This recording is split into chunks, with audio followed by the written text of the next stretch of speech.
Oh, yeah. hmm See, give not that which is holy unto the dogs. Yes. Give not that which is holy unto the dogs. Neither cast your pearls before swine, um, lest they trample them under their feet and turn again and rend you. Now, there's this concept of the pearl. See, a lot of women, they might volunteer to have a baby or affect the eroticism of the population.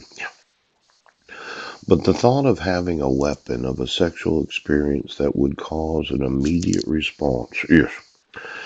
Now, you wouldn't want to cast these pearls before swine unless, of course, you wanted them to be off you. Ooh. I know it sounds mean to use sexuality as a weapon, but for some of those that might volunteer, yeah, think about it. A sexual experience where there's a lot of lactation, ooch, gestation. Oh, then there's the left hand that has to be on you. And then when you're all done with that, not necessarily unholy or holy experience, though we do like to make babies. Yes, I think making babies is holy. I mean, how many women would actually give their conception sexual experience to a dog or a pig? Yes, so that they could read how it was that they conceived their own children. But maybe you're one of those that is not the conception on that sexual experience. You're there at the grocery store waiting for the bus, and the bee on you happens to be a pig, and you say, well, why don't you read this and see what it does for you?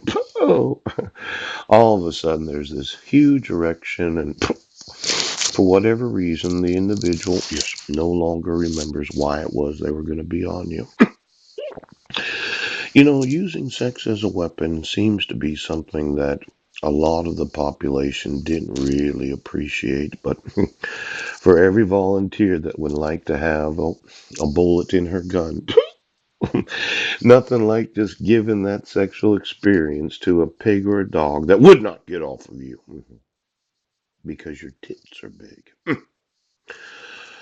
Now I know it sounds very erotic, volunteering to make babies.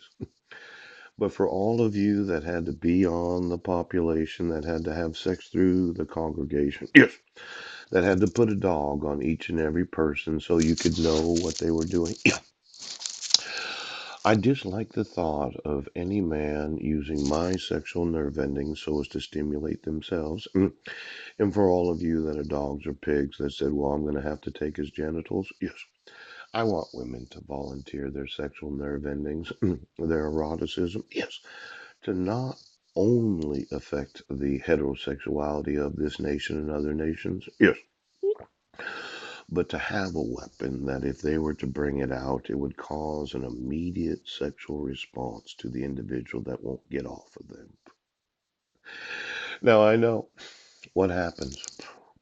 You, would you volunteer today your sexual nerve endings to have sexual experiences that are very erotic? And they're not unholy, but they're not necessarily holy, except for the individual that makes a baby. See, I have volunteered my sexual nerve endings to reprogram the sexuality of humanity. Yes.